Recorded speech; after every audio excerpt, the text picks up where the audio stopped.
Hello students, good morning all of you. Now we discuss about NTSC questions. ठीक है, तो हमने कुछ क्वेश्चंस अपने लास्ट वीडियो में की थी, उनसे हम आगे क्वेश्चंस कर रहे हैं. तो जो हमारा नेक्स्ट क्वेश्चन है, क्वेश्चन नंबर 11, वो देखो आप. तो क्वेश्चन कहता है which of the following is a homogeneous mixture. तो हमने बताना है कि इनमें से कौन सा होमोजीनियस मिक्सचर है. अब हम बहुत अच्छे से जानते हैं कि होमोजेनस मिक्सचर होते क्या है, जिसमें कोई भी बाउंड्रीज नहीं होती है. तो जो हमारा जो फर्स्ट क्वेश्चन है, जब आप उसको देखोगे, उसका जो फर्स्ट ऑप्शन है वो है sugar in water. Sugar in water. तो सिंपल सी बात है कि जो शुगर इन वाटर है वो क्या बनाता है, हमेशा होमोजेनस मिक्सचर ना. शुगर कंप्लीटली डिसॉल्व हो जाती है और फिर वो जो मिक्सचर बनेगा वो होमोजेनस होगा. ठीक है. दूसरा है चाक पाउडर. चाक पाउडर तो पॉसिबल ही नहीं है, चाक पाउडर पानी में डिजोल्व ही नहीं होगा. और तीसरा है कैरोसिन ऑयल इन वाटर. कि वाटर में हमने कैरोसिन ऑयल को हमने डिजोल्व कर दिया. तो वाटर में जब कैरोसिन ऑयल डिजोल्व होगा तो वो पता है हमको वो मिक्स ही नहीं होता. तो जब वो मिक्स ही नहीं होगा तो वो कैसा बना लेगा, हेट्रोजिनस मिक्सचर बनाएगा. क्वेश्चन नंबर 12 है हमारे पास solutions with low concentration of solute are. कि ऐसे सॉल्यूशन जिसमें जो सोल्यूट है उसकी कंसंट्रेशन बहुत ही कम है. तो लो सोल्यूट कंसंट्रेशन सॉल्यूशंस को हम क्या बोलते हैं, हमने इसको डिस्कस भी किया था बेटा. अगर आपको ध्यान हो कि जो क्वेश्चन नंबर 12 है वो कहता है कि low solute concentration, low solute concentration solutions are called.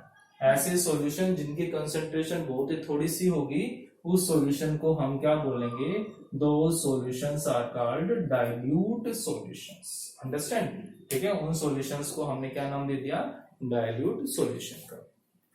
Question number 13 है which of the following statement is correct. तो ऐसे क्वेश्चन को बहुत ध्यान से पढ़ना होता है. ठीक है, हमें जो 4 स्टेटमेंट दी हुई है, देखने में लगेगा कि चारों ही करेक्ट है, बट हम जब इसको माइन्यूटली स्टडी करेंगे तब हमें पता चलेगा. तो जिसका फर्स्ट ऑप्शन कहता है कि pure substance must contain only one type of atom. कहता है कि जो प्योर सब्सटेंस होता है ना, उसके अंदर सिर्फ एक टाइप के एटम होते हैं. गलत बात है कि उसके अंदर तो वन टाइप ऑफ पार्टिकल्स भी हो सकते हैं, जिसको हम कंपाउंड बोलते हैं. मतलब कि जो फर्स्ट स्टेटमेंट है वो आधी अधूरी है. दूसरी है कि a mixture containing two compound must be heterogeneous. बिल्कुल गलत बात होगी. मिक्सचर में 2 या 2 से ज्यादा भी हो सकते हैं और ये भी जरूरी नहीं कि वो हमेशा हेट्रोजीनस ही हो, वो होमोजीनस भी हो सकते हैं.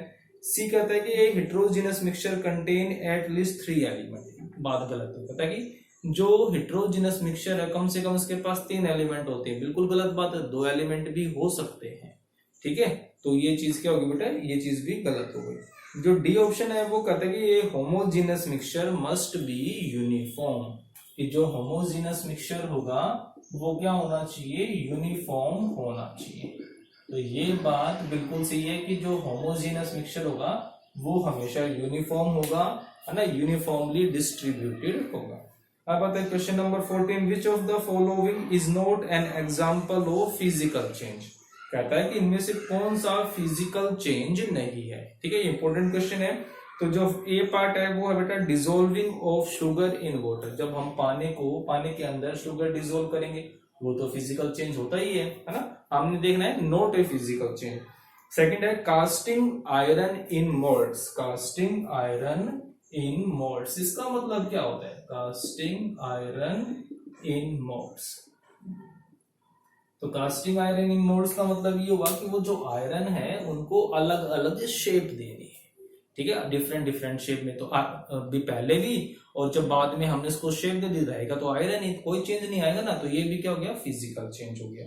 फिर उसके बाद आता है सेटिंग ऑफ सीमेंट. ये बिल्कुल सही कहता है कि जब हम सीमेंट को सेट करते हैं ना बेटा, तब वो एक केमिकल चेंज होता है. जैसे कि मैं एक छोटा सा एग्जाम्पल लेता हूँ पीओपी का. हम जानते हैं कि पीओपी भी एक टाइप की सीमेंट ही होती है. तो जो पीओपी है बेटा, उसका फॉर्मूला होता है कैल्शियम सल्फेट हेमीहाइड्रेट. ठीक है, और जब ये सेट होती है, मतलब जब हम इसके अंदर वाटर मिलाते हैं, तो वाटर मिलाने के बाद ये क्या बन जाती है, सीमेंट. जिप्सम बोलते हैं उसको, सीमेंट बन जाती है. तो ये वाली चीज, तो फिजिकल चेंज नहीं हुआ ना, केमिकल चेंज हुआ. इसकी जो प्रॉपर्टीज थी वो प्रॉपर्टीज ही बिल्कुल चेंज हो गई. तो ये चीज कहना चाह रहा है. तो setting of cement is not a physical change, it is a chemical change. ध्यान रखना। क्वेश्चन नंबर 15 कहता है separation of petroleum into its component is done by. तो ये जो क्वेश्चन है सेपरेशन वाला हमने डिस्कस नहीं किया है, बट फिर भी हम देखते हैं कि जो क्वेश्चन नंबर 15 है वो क्या कह रहा है बेटा कि जो पेट्रोलियम के जो कंपोनेंट्स है, अब जब हम पेट्रोल निकालते हैं ना तो उसके अंदर और भी बहुत सारे हाइड्रोकार्बन जो दूसरे कंपाउंड है वो उसके साथ मिक्स होते हैं, ठीक है। अब जो अलग अलग जो कंपोनेंट उसके अंदर हैं उन सब की खास बात क्या होती है बेटा कि उन सब का जो बॉइलिंग पॉइंट है वो बहुत ही कम होता है, सॉरी बॉइलिंग पॉइंट का जो डिफरेंस है ना वो बहुत ही कम होता है, मतलब कि सभी का बॉइलिंग पॉइंट क्या होता है लगभग एक जैसा होता है। तो ध्यान रखना जब सिमिलर बॉइलिंग पॉइंट हो, similar boiling point of different components, ठीक है, इन ए मिक्सचर, मेरे पास कोई मिक्सचर है और उसके अंदर जो अलग अलग कंपोनेंट्स हैं उनका बॉइलिंग पॉइंट क्या है बेटा सिमिलर सा है, तो उनको हम सेपरेट करते हैं किससे, बाय फ्रैक्शनल डिस्टिलेशन मेथड से। अभी के लिए सिर्फ आप इतना ही याद रख लो कि जो बॉइलिंग पॉइंट है उनका डिफरेंस क्या होगा बेटा 25 डिग्री सेल्सियस से कम होगा, मतलब कि डिफरेंस हो सकता है 5 डिग्री सेल्सियस, 10, 15, 20 कुछ ऐसा। और अगर डिफरेंस बहुत ज्यादा हो, उनके बॉइलिंग पॉइंट का डिफरेंस बहुत ज्यादा हो, ठीक है, अगर डिफरेंस लार्ज हो तब जो मेथड यूज होता है वो कहलाता है बाय डिस्टिलेशन प्रोसेस, ठीक है, ध्यान रह जाएगा ना ये। जब बॉइलिंग पॉइंट का डिफरेंस बहुत कम हो या ये कह लो कि उनके बॉइलिंग पॉइंट लगभग सिमिलर से हो तब हम यूज करेंगे फ्रैक्शनल डिस्टिलेशन, और जब उनके बॉइलिंग पॉइंट का डिफरेंस बहुत ज्यादा होगा तब हम सिंपली यूज कर सकते हैं डिस्टिलेशन प्रोसेस। नेक्स्ट आता है हमारे पास क्वेश्चन नंबर 16। तो कहता है कि भाई कोई मिक्सचर है उसके अंदर 4 सॉलिड है ABCOD, जब हम उसको हीट करते हैं ना तो जो C है वो वेपर में कन्वर्ट हो जाता है। बिल्कुल इजी सा क्वेश्चन है, कहता है कि हमारे पास 4 कंपोनेंट है ABC और D, तो जो C वाला है जब हम उसको हीट करते हैं तो वो वेपर में कन्वर्ट हो जाता है। ये कौन थे, सारे के सारे सॉलिड थे। तो कहता है कि अब मुझे सिर्फ इस C को बाकी सबसे अलग करना है, तो कौन सी प्रोसेस होगी भाई, जब मैं इसको हीट करूंगा तो डायरेक्ट वेपर में कन्वर्ट होगी ना, बाकी सब तो सॉलिड फॉर्म में रह जाएंगे। तो इस प्रोसेस को हम क्या बोलते हैं बेटा, सब्लिमेशन प्रोसेस। तो हम इसको सब्लिमेशन से अलग कर सकते हैं। जैसे कि खुद सोचो, मेरे पास मिक्सचर है, नमक है, ठीक है, और उसके अंदर हमने कैम्फर कपूर डाल दिया है, ठीक है। अब उन दोनों का जो मिक्सचर है मुझे अब उस मिक्सचर में से कपूर को अलग करना है, तो मैं क्या करूंगा, उसको गर्म करूंगा, जो कपूर होगा वो वेपर में कन्वर्ट हो जाएगा, कैम्फर जो होगा वो वेपर में कन्वर्ट हो जाएगा, और जो नमक रहेगा वो वैसा का वैसा वहीं पर रह जाएगा। तो हो गया ना सब्लिमेशन प्रोसेस, कुछ ऐसे कर सकते हैं।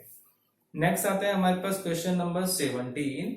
आइडेंटिफाई द फॉल्स स्टेटमेंट, हमने गलत स्टेटमेंट को चूज करना है, आइडेंटिफाई करना है।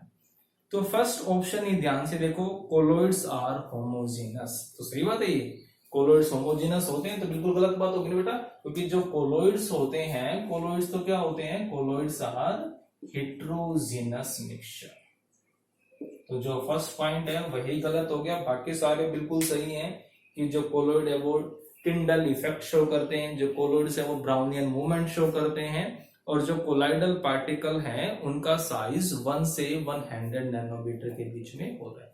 तो बाकी बिल्कुल सही है, सिर्फ गड़बड़ कहां पर होगी, इसी में। Question number 18, smoke is an example of. तो मैंने कहा था ना कि हमें कोलोइड्स के जो एग्जाम्पल्स हैं उनको बहुत अच्छे से याद रखना है वरना गड़बड़ हो जाएगी। तो स्मोक किसका एग्जाम्पल है, कोलोइड का तो है, बट कोलोइड में भी कौन सा होगा, सोच के बताओ।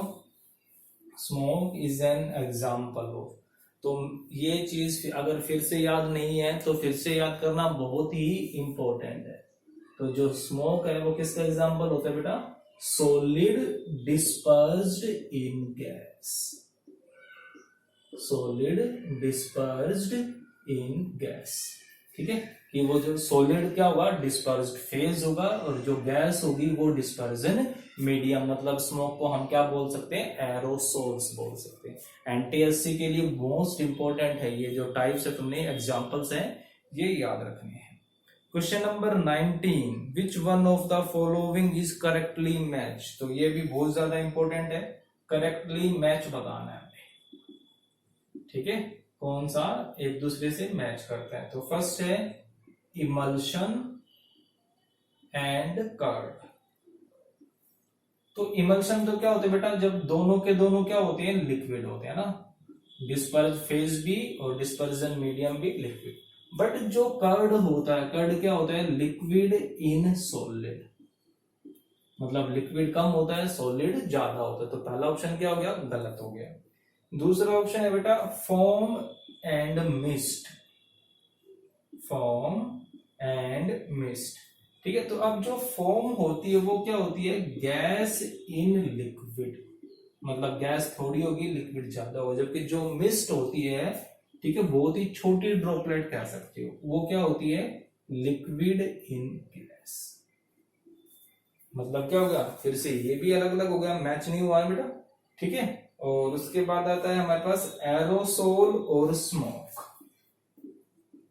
एरोसोल और स्मोक, मैंने अभी बताया था ना कि जो स्मोक होती है, स्मोक क्या होती है, सॉलिड डिस्पर्ज इन गैस, और जब डिस्पर्जन मीडियम गैस होता है तो वो क्या कहलाता है, वो एरोसोल कहलाता है। तो मतलब क्या हो गया, जो सी ऑप्शन है वो बिल्कुल सही हो गया। ठीक है, तो ये तुम्हें पता होना चाहिए। अब जो डी ऑप्शन है वो भी चेक करो। डी ऑप्शन में क्या कह रहा था बेटा, सॉलिड सोल। सॉलिड सोल का मतलब क्या हुआ कि बोथ आर सॉलिड। ठीक है, और ये इसको किससे मैच करवा रहा है, केक के साथ। केक में क्या होता है, गैस इन सॉलिड है ना। अगर आपने केक खाया होगा तो पता होगा कि उस सॉलिड के अंदर बहुत ही क्या होता है, वो पफी टाइप होता है ना। तो उसके अंदर गैस भरी जाती है उसमें। ठीक है, गैस भरते कैसे है, मतलब कि सोडियम बाइकार्बोनेट मिलाया जाता है, जब उसको हीट करते हैं। देखा होगा ना, अगर आपने भी घर पे कभी कुछ बना के देखा होगा, है ना, तो जैसे डोसा हो गया, है ना, ढोकला हो गया, इडली हो गई या केक भी, तो उसके अंदर मीठा सोडा डाला जाता है, बेकिंग पाउडर डालते हैं या इनो का यूज किया जाता है। तो वो क्यों करते हैं, क्योंकि जैसे ही उसको गर्म करेंगे तो गर्म करने से वो गैस रिलीज करता है, और उस गैस की वजह से वो सॉफ्ट होते हैं। तो हो गया ना, गैस इन सॉलिड, मतलब पूरा सॉलिड है, बस उसके अंदर कुछ गैस भरी हुई।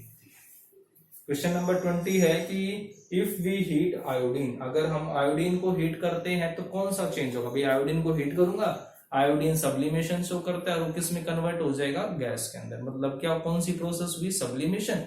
बट पहले जब वो सॉलिड था या जब बाद में वो जो गैस बना, तो है तो आयोडीन ही ना, तो इसको हम क्या बोलेंगे, इसको हम फिजिकल चेंज। तो ये जो 20 क्वेश्चंस है इनको आपको बहुत अच्छे से करना है। ठीक है बेटा, और जो नॉन कोचिंग स्टूडेंट्स भी हैं वो भी इनको करते रहो, इसीलिए मैं क्वेश्चन को अच्छे से पूरा बता रहा हूँ, सारे ऑप्शंस करवा रहा हूँ। ठीक है, तो आपका रिवीजन ही हो रहा है, आप इसको अच्छे से करते रहो। Okay, thank you.